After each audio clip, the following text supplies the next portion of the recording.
Muhammad Ali got on an airplane and he was flying on a commercial flight somewhere, and the stewardess noticed that he didn't have his seatbelt buckled, the world famous boxer who said that he was invincible. And the stewardess looked at him and said, "Mr. Ali, please fasten your seatbelt." And he looked back and smiled and said, "Superman don't need no seatbelt." To which she looked back at him and said, "Superman don't need no airplane. Fasten your seatbelt." Nobody is Superman and no woman is Wonder Woman. We're all very vulnerable. We all have weaknesses. And I want to focus today on something all of us have a weakness in. Luke 17:1 is what the lesson is about. It is impossible that offenses will not come, but woe to him through whom they come. Jesus said it is impossible that offenses should not come to you. It's just impossible for you to live your life. You're going to be offended. Something someone is going to say is going to offend you. It's not possible to escape it. It's coming. It probably already has happened. And here's a news flash. It's going to happen again and again and again. There's no way out of it, Jesus said. It will happen. There's no one exempt. Nobody's Superman. Nobody's Wonder Woman. This one's going to get you. There's no way to avoid it. Somebody's going to shame you. Somebody's going to outrage you. Somebody's going to insult you. Somebody's going to humiliate you. You're going to get offended. You're going to get hurt. You're going to get angry. You're going to get violated. Didn't you come to church to hear this? Your pride's going to be insulted. It is a biblical fact. Jesus himself said it is impossible for you to escape being offended in your lifetime. It's going to happen. And since it's impossible to escape it, you got to learn how to deal with it. Because not being offended is unachievable. It's not doable. There are no exemptions from it. It's going to happen to you. It's interesting that in New Zealand, only a certain amount of the birds can fly. 41% of the birds in New Zealand are flightless. The kiwi, the penguin, and on, they cannot fly. And here's the reason why. There are no predators on the island of New Zealand. They do not have snakes. They do not have wolves. They do not have bobcats. They don't have anything that would eat the birds. Therefore, if there are no predators, there's no need to fly. And when there's no need to fly, you lose eventually the ability to fly. If you go to New Zealand, and I've gone many times and preached, you'll see birds walking around everywhere, and they don't have wings, they have little knobs. They've lost their wings through the generations because nothing ever opposed them. Nothing ever came against them. Nothing ever was a predator in their life. So it's a predator that creates the ability to fly. If you want to scratch around in the barnyard for the rest of your life, then just don't have any enemies and just don't have any problems and just don't go through any offense. But if you want to soar like an eagle, you can, but it's going to require some opposition. In other words, airplanes take off going into the wind. If you talk to any pilot will tell you when they're taking off in an airplane, they want to know which direction the wind is blowing so that they can go into the wind, because it's the wind that gives the airplane something called the lift. Without the wind opposing the wings of that plane, it won't get lift. And it's so important that we understand that 41% of the birds in New Zealand cannot fly because they have never had opposition. They've never had a predator. They've never had a problem. And you'll never mount up with wings as eagles until you go through attack and you go through persecution and you go through being offended. Opposition enables you to do things you could not do had you not had opposition coming against you. It's what gives you lift. It'll make you lift your prayer life. It'll make you you'll run to God. You'll mount up with wings as eagles and fly to God. And if you don't have the opposition, you'll stay right where you are. God intends for the winds of contrary opposition to take you higher. They'll make you fly to God. Now, what was taking place in this story in the Old Testament in 2 Samuel 10 is this. David was king of Israel, and he heard one of his old friends, King Nahash, had died. And he thought to himself, he's been kind to me. He was always kind to me. He was a good man. So I want to show some honor and be kind back to him. And I know his son is taking the throne. So as a gesture, like we would do here in America, if we heard a president in some other nation had died, we out of respect the president himself would go, or he'd send his vice president, or he'd send some high official to show condolences and to show and hopefully give some comfort and share and say, we care enough to send representatives on behalf of America to grieve with your nation. Well, this is what David was trying to do. He was trying to show kindness. So he sent two of his mightiest men in his army to go to this foreign country. The children of Ammon, the Ammonites, their king had died and his son was taking the throne. And when they got there, someone had gotten into the young prince's ear and said, do you really think that they're coming to show comfort to us, to show respect and honor to us? They're not coming for that. They're coming to kill. They're coming to spy out the land. They're measuring the walls. They're trying to figure out, they're here spying this place out. They're getting intel that they're going to take back and they're noticing where our weaknesses are, and they're going to invade our city and take our city. They falsely accused them, and the Bible said that this prince ordered that half of their beard be shaved off. I'll explain how of a humiliating thing that was. And then that their skirt or their robe be cut off all the way in the back up to their buttocks to expose their rear ends. How humiliating. Half their beard cut off. I think it's funny whether you do or not. And do you want me to illustrate? And they cut off and they're showing it's like spanked babies. I mean, these mighty men, for the mighty men, it probably would have been better had they beat them up or stabbed them or wounded them or cut them. But to go home like this, to go home totally humiliated, half of your beard is gone. And on top of that, your rear end is showing, and you spank baby, go home, and they're humiliated. I'm not sure they would have got a lot of sympathy from other Bible characters. I doubt Shadrach, Meshach, and Abednego would have been very sympathetic. We got thrown into the fiery furnace, and all that happened to you is you got a little trim to your beard and you're showing only your underwear. That's not persecution. You ought to go through what we went through. And maybe Daniel would have said, my goodness, that's nothing compared to what my enemies did to me. They threw me in the lion's den. But they're going through it. The Bible said, they leave that place humiliated. The cutting off of the beard in Middle Eastern thinking, and still to this day, was distinction and honor and maturity. Like in the Middle East, they were tampering. When he shaved half the beard off of these men, they were tampering with their rank, with their identity, with their pride. They sent them home like children, humiliated, who they were. A token of their authority had been cut off, and now they're showing their back parts are exposed. How humiliating. And it all happened doing the king's business, doing exactly what they were told to do. If you live for God and you seek to do his will, you will find yourself wounded doing God's perfect will.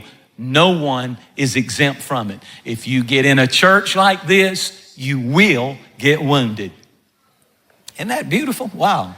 Sing in the choir, you will get wounded. Usher, you will get wounded. Park cars, somebody's gonna flip you a bird. You will get wounded. It's doing the will of God. It's somebody's gonna roll their eyes. Somebody's gonna talk about you. Welcome to life.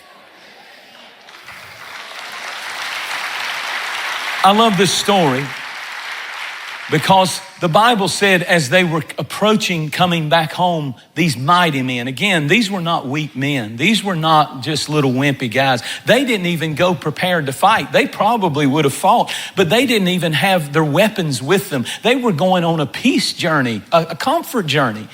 And now they're coming home humiliated. They're looking at each other and about to come home to their hometown. And David hears what happened, and he sends a man out and says, don't let them come into the town. I don't want them in the town circle to be humiliated and the other people and the other mighty men to see them. Tell them instead to go to Jericho. Now listen to this. Jericho means sweet fragrance. I want them to go over there to that sweet place, and I want them to stay there and lodge there until their beard grows back, and we'll get a seamstress down there, and we'll get their rear ends covered up, and everything's gonna be fine. But I need them just to go to Jericho, the sweet place. Go to Jericho, listen to the instructions. When you get offended, here it is. I love the fact that he didn't let them come in and everybody see them in their shame. It reminds me of the prodigal son story when the father heard his prodigal son was coming home covered in the slop of the pig pen. He ran out with the robe, with the shoes, covered him, didn't want all those people to see him in his condition. I'm thankful we got that kind of king who doesn't want to humiliate us and doesn't want people to see our shame. When somebody offends you, listen now, just go to Jericho and stay sweet. Your beard will grow back. Your beard, your respect will come back. Your honor will come back. Your authority, I know what they did was bad, but calm down. It'll all come back. It'll grow back. Don't get mad. Don't get angry. Don't seek vengeance. If you just stay sweet, everything's gonna get better. It's gonna work for your good. Just keep the right spirits. Go to Jericho, the sweet place, and stay sweet. Stay at Jericho till your beard comes back. I promise you, everything's gonna be all right. It's so hard to stay sweet when we get offended. The natural person just wants to get in a shouting match, get in a fight. You cut my rear end and exposed it. I'm gonna do something even worse to you. Here I go. And we wanna go after and retaliate. And the king said, you go to Jericho, you stay sweet, till your beard grows back. I think of Romans 14 right here. Dearly beloved, avenge not yourselves, neither give place to wrath, for vengeance is mine. I will repay, says the Lord. Two things God says are mine in the scriptures. The tithe is mine, and vengeance is mine, and don't you touch either one. It belongs to God and God alone. And you need to understand that God doesn't take offense lightly. I'm saying to you today, God always repays. He is a God of vengeance, and all he's asking you to do is stay sweet and give the vengeance part to him. And quit talking about it, quit being angry about it, quit letting it obsess your life, and let it go. Woe unto them that offend. Exodus 25:13 said that the Philistines, listen to this, they work by revenge with old hatred. Do you know how many families it's old hatred? Because they don't even know why they don't like each other and why their side of the family don't speak to that side of the family. It's old hatred. And the Philistines were always working by revenge out of old hatred for the Israelites. And I'm saying to you that if we don't watch it, our families can become like the Hatfields and the McCoys. That generation after generation after generation, there's this fighting stuff going on. And at some point, we need to go to Jericho. We need to shut up about it and let God deal with it and move on. And I want to close with this. I want to talk about unforgiveness for just a moment. When you get in a place of offense and unforgiveness, it's like a tumor. It's like a tumor of unforgiveness. You can act like you don't have it, but everywhere you go, everybody else sees it. You look like the hunchback of Notre Dame, but you're holding your Bible, praise the Lord. And when you get the tumor of unforgiveness, here's the reason why people say they can't forgive. I can't forgive and get rid of this, and it's big and it's uncomfortable and it's sore. Ow. And sometimes when people touch that part of your life, you overreact because it's so sensitive, and your children touched it and it wasn't what they did. That's been there and it's gotten infected. And every time somebody does something, you're fighting with your husband, but it's not about that argument. It's about that. They touched that. You're fighting with your children, but they touched that. And the reason that people say they can't get rid of the tumor of unforgiveness and offense, they say, number one, I can't forgive them because what they did to me is too big. Well, it looks like that's why you don't want to get rid of it. The bigger it is, the bigger the thing you carry in your soul. This is what you've got going on if you could see yourself spiritually. And the bigger the offense, the more you need to get rid of it. Well, time will heal it. I'll just ignore it and it'll go away. You'll carry that the rest of your life. It ain't going to go away. You're not just going to wake up and it's going to fall off in the shower. It's going to be there. Well, I'll forgive when they ask me and say that they're sorry and tell me they're sorry. Then I'll forgive. Well, notice that they're at Six Flags and you're going around like this. And you're waiting on them to come ask you before you get rid of this that's in you. Last one. I'll forgive, and I would forgive, but I know what'll happen. They'll just do it again. Well, that's a huge incentive to forgive. If they're going to do it again, that just means you're going to have another one over here. So why don't you go on and get rid of this one, and if they do it again, you'll get it again, but get rid of that one. You sure don't want 4 or 5 or 6 of these and somebody else, you got them in your knees and everywhere else. You need to go to Jericho. I conclude with this. 1993. Delta Force, United States Army in East Africa, a place called Somalia. It was the biggest gunfight since Vietnam. They were going in to nab a drug lord. And suddenly the Black Hawk helicopter that they were going in on was shot with a ground-to-air missile. Our soldiers were killed, many of them, and their bodies were dragged through the streets. The opposing army screaming and celebrating. They sent in a team to recover those bodies and the men that might have survived, and they became under tremendous fire. Hundreds and hundreds outnumbered, thousands outnumbered, and gunfire coming, AK-47s from every direction. If you've seen the movie Black Hawk Down, this is the story I'm talking about.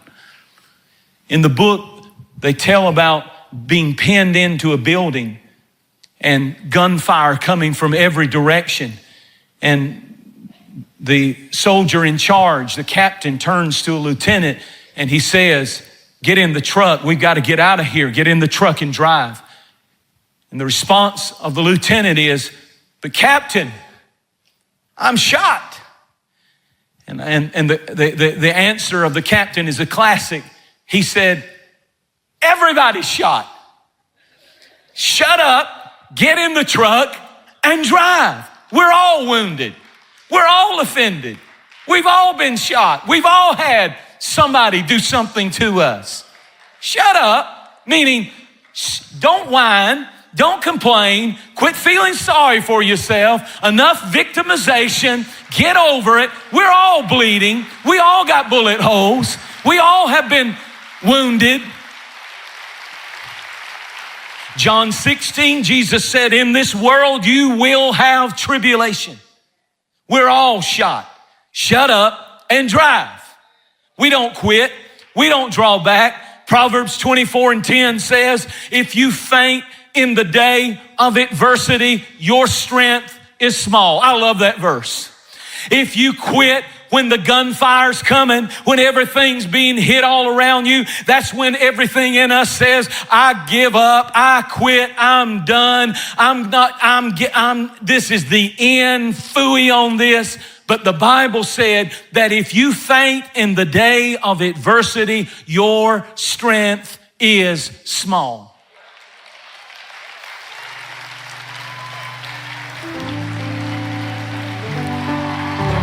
Stay sweet. Go to Jericho. If you don't know where to go, I'll tell you where to drive that truck to. Go to Jericho. Stay sweet. Stay kind. People rip you off. People steal from you. People do you wrong. Don't get bitter. Don't get angry. Don't get hate-filled. Go to Jericho. Watch God if you'll stay sweet. Watch God. Watch Him defend you. Watch Him bring revenge, vengeance like you cannot imagine.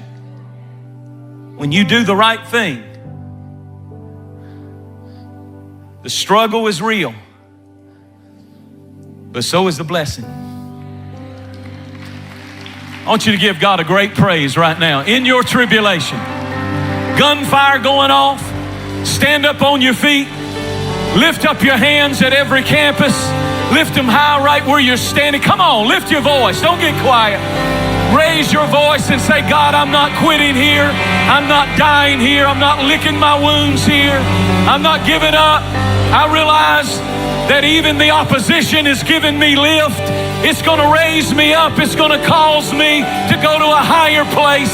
I'm going to mount up with wings as eagles. I couldn't get there without the opposition. Wow.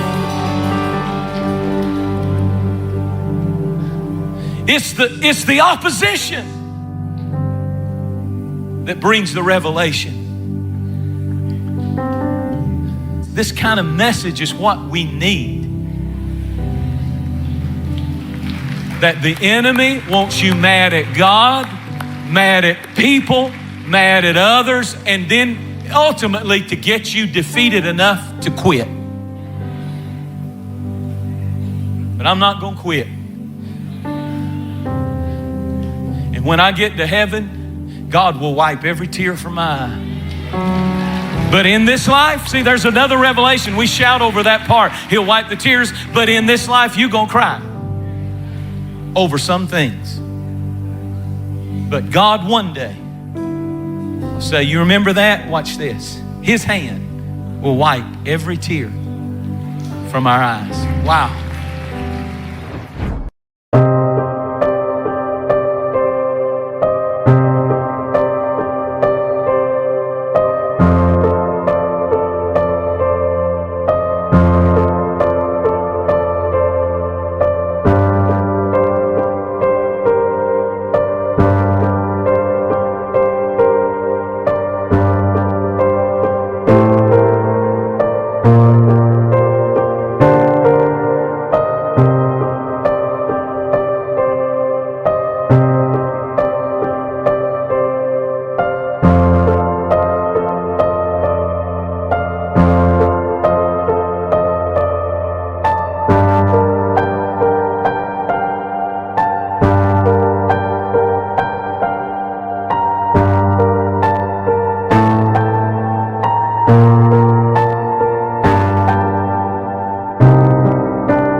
everybody smiling. Sun shining bright, so better to be hiding. But you surrounded, don't forget about it. Long days, loud nights, it's summer. I walk around the streets, everybody smiling. Sun shining bright, so better to be hiding. But you surrounded, don't forget about it. Long days, loud nights, it's summer.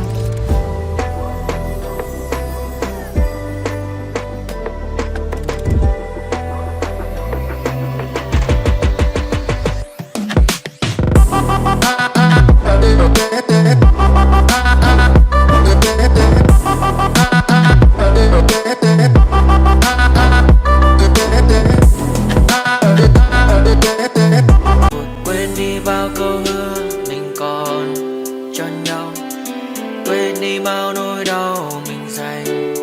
Ngày xưa em đã vội quên đi những lời hứa ngày nào, vì dòng nước mắt em đã vội rơi, anh không thể bay anh như đến vào điên rồi, anh như say đôi mắt môi, anh như chỉ còn muốn em bên cạnh như gần phố xa rồi, anh chỉ muốn em cạnh đấy thôi, không muốn em ở bên đời, chỉ muốn em anh bên người.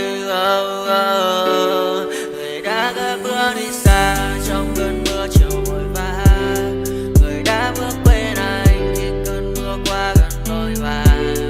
Em đã quên rồi mà anh sống đây không má bé, chẳng còn lại gì những người em bao nước mắt rơi. Em khiến con tim như trôi bay trong chiều thu đầy nắng, em khiến con tim như tan mưa trong chiều thu mát màng. Vì còn nhiều lắm những ngỡ màng, nhiều lắm những nỗi vội vàng, nhiều lắm những cơn mưa em mưa ta bây giờ vẫn vang không mẹ không bay đứng sang nhờ. Mai em còn thơ đôi hôm mai anh còn người ta xưa ta chúng còn giữ nhau chẳng đêm. Cause I don't give a fuck what you say. Yeah, I'ma do shit my way. So you can go kick rocks, I'ma stack bricks up, build what I want to make. Yo, I got a lot of shit to say, so I'ma do this every day. I'll be writing things until I'm fucking buried in my grave. 6 feet deep under, but my body won't decay. Cause my messages are timeless, so they'll put them on display. Oh yeah, I rap with a certainty, I have a sense of urgency. A message for eternity, for everyone internally. I had some people burning me, but now they fucking learn to see I ain't the one to fuck with. Now they looking nervously, and I don't really care what you think of me respectfully. You can kick rocks if you think you're fucking better, see. I will outwork you, turn you to an enemy. Hurt you so bad that you're gonna need some therapy. I got the motherfucking recipe, I've been cooking up hits, I'ma leave a legacy. You'll be looking small when you're standing right next to me. I'm 5'10", bitch, but I'm 10 feet. Cause I don't give a fuck what you say. Yeah, I'ma do shit my way. So you can go kick rocks, I'ma stack bricks up, build what I want to make. Cause I don't give a fuck what you say. Yeah, I'ma do shit my way. So you can go kick rocks, I'ma stack bricks up, build what I want to make.